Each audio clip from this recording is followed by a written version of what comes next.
Yo, you watching Harsh Reality TV. I'm your boy Jay West. Like, share, subscribe, all that good shit. Let's get into it. Seems like Diddy has been just getting crucified. You know what I'm saying? Basically. When I say crucified, I literally mean crucified. Like, notably, I mean, we know that there's a lot of things that happen behind the scenes that's just not talked about on a surface level, right? But I mean, a lot of things have been coming to light as far as Diddy being somewhat of what you would say is like a monster in a sense. First, you had Cassie. I mean, I would say even before Cassie, you had Kim Porter. You had Kim Porter and her situation with Diddy, which was a very violent relationship from what we've been hearing over the internet. But also, as of late, we have Cassie, and Cassie filed a lawsuit. What was it, November 16th? Within 24 hours, Diddy basically settled by paying her a certain dollar amount for her to stop the allegations and the lawsuit, right? So now we have a third victim coming out claiming that Diddy and Aaron Hall sexually assaulted her in the early 1990s. Let's get into this story, right? So it says a third woman has come forward accusing Diddy of sexual assault in a lawsuit filed under the Adult Survivors Act. In the new filings, a woman identified as Jane Doe alleges Diddy and Aaron Hall took turns R-wording her and her friend in the early 90s. She also claimed that Diddy turned violent days after the alleged assaults. Let's get into it. According to the court documents obtained by the publication, the woman met Diddy and Hall during an event in New York in 1990 and 1991. The suit states the duo were very flirtatious and handsy with Jane Doe and her friend, offering them drinks throughout the night. Jane Doe claims Diddy and Hall invited her back to the singer-songwriter's apartment after the event. While at Hall's apartment, Jane Doe was offered more drinks and was coerced into having sex with Combs.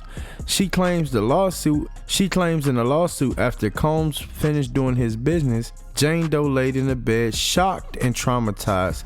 As she was in the process of getting dressed, Hall barged into the room, pinned her down, and forced Jane Doe to have sex with him. The plaintiff claims she fled after the alleged rape. Her friend later confirmed she was allegedly forced to have sex with Combs and Hall in another room. Jane Doe claims Diddy became violent following the alleged assaults. He was irate and began assaulting and choking Jane Doe to the point that she passed out. The filing reads, Combs was searching for Jane Doe's friend because he was worried that she would tell the girl he was with at the time what he and Hall had done to them. Jane Doe claims she sought medical attention following the alleged assaults. She also claims she informed her close friend and family about what occurred. Okay. A spokesperson for Diddy denied the claims. And I'll be honest with you, man. I'm not gonna keep reading any further because I feel like there's something that needs to be shed light on. There's two things. One, I would say that this scenario happens all too much almost in hip hop.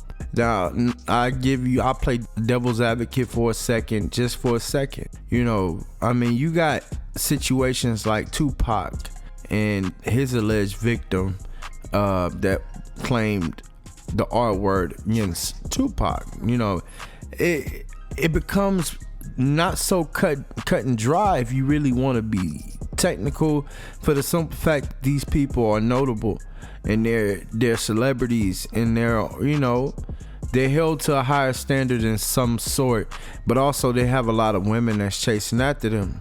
I don't know whether they would feel like oh, it's too easy because this woman wants me. So, maybe they get off on that, who knows? But at the same time, it's just like it happens so much in hip hop. It'll be hard for a prosecutor to say, yeah, well, yeah, you did that, and then from it being in 1990, that's a very long time, but there's been a lot coming out about Diddy, and understandably, I feel like it's almost justified in a sense, because from all the things I've been hearing over the past week, it just seems like they're just painting this picture of Diddy being this monster, you know what I'm saying? And in a sense, everything is making sense. It's not like it's too far-fetched or anything like that. It's making a lot of sense. From allegations of, Diddy abusing his power, holding people over balconies and blowing up people's cars, it sounds like a movie, don't it? Well, Diddy starred in some movies, and Diddy definitely is, if I had to say, is an animated type of person in a sense. You know what I'm saying?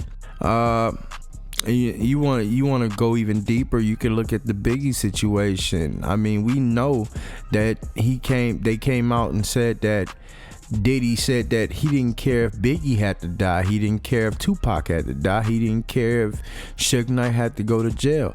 In a sense, and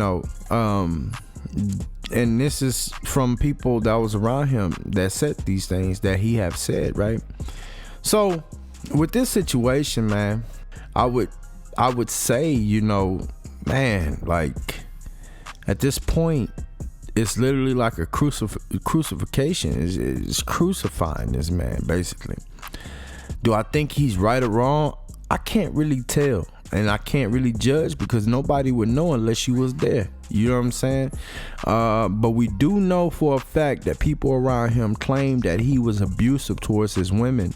He was abusive towards his significant other, right? Let's look a little bit deeper, right? So, a spokesman for Diddy denied the claims in a statement to allhiphop.com. These are fabricated claims falsely alleging misconduct for over 30 years ago and filed at the last minute. This is nothing but a money grab, the rep stated.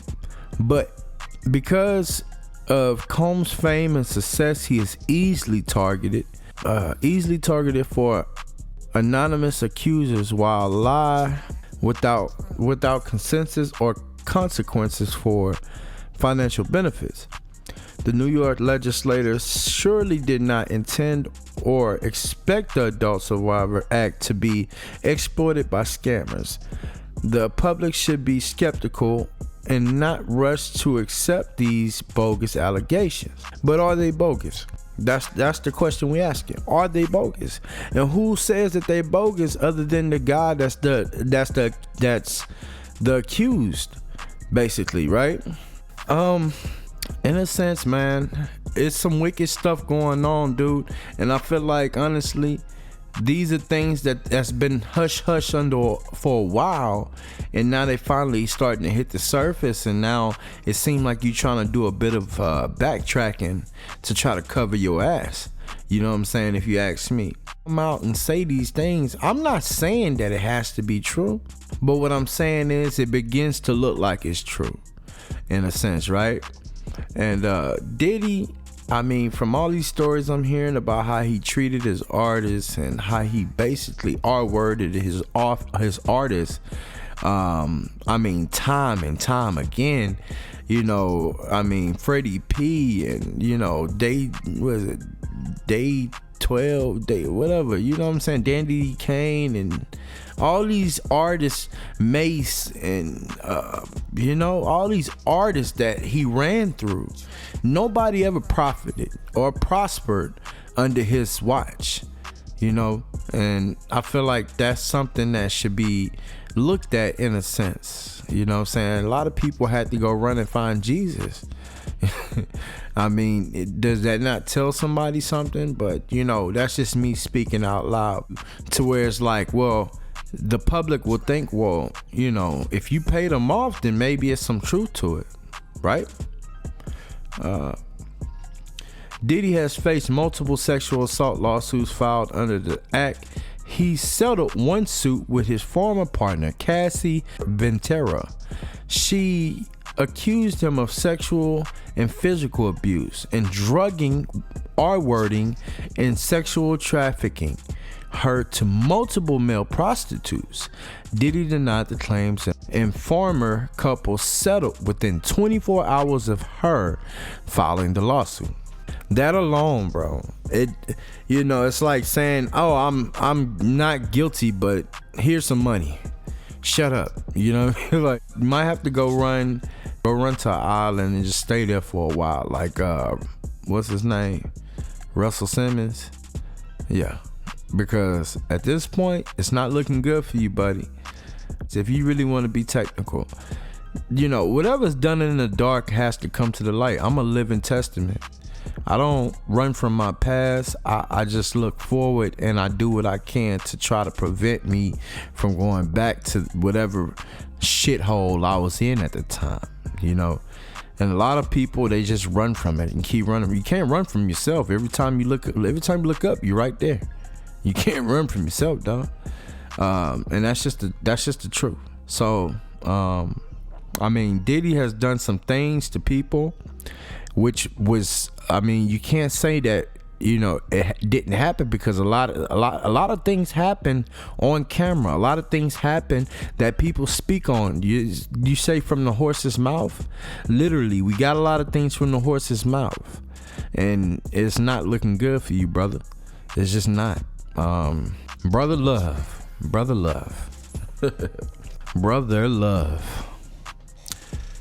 I don't know what I hope. I hope that if you did do these things, that you be persecuted to the fullest extent of the law. Period. I really do. I hope that these people find justice. I hope these people find, they found some type of closure to the pain that you brought them, to the agony, to the misfortune you brought a lot of these people. I hope they find it, because at the end of the day, we have to face ourselves in the mirror. There's no way possible you can live this life and walk this earth without facing yourself. And I'm not listen. I'm just being honest, dude. I'm just being honest. And a lot of people can take it how they want to. I don't care. But you're going to have to face that music one day. And it looks like Puffy is facing that music now. It's been Harsh Reality TV. I'm your boy Jay West. Like, share, subscribe, all that good shit. That's my time.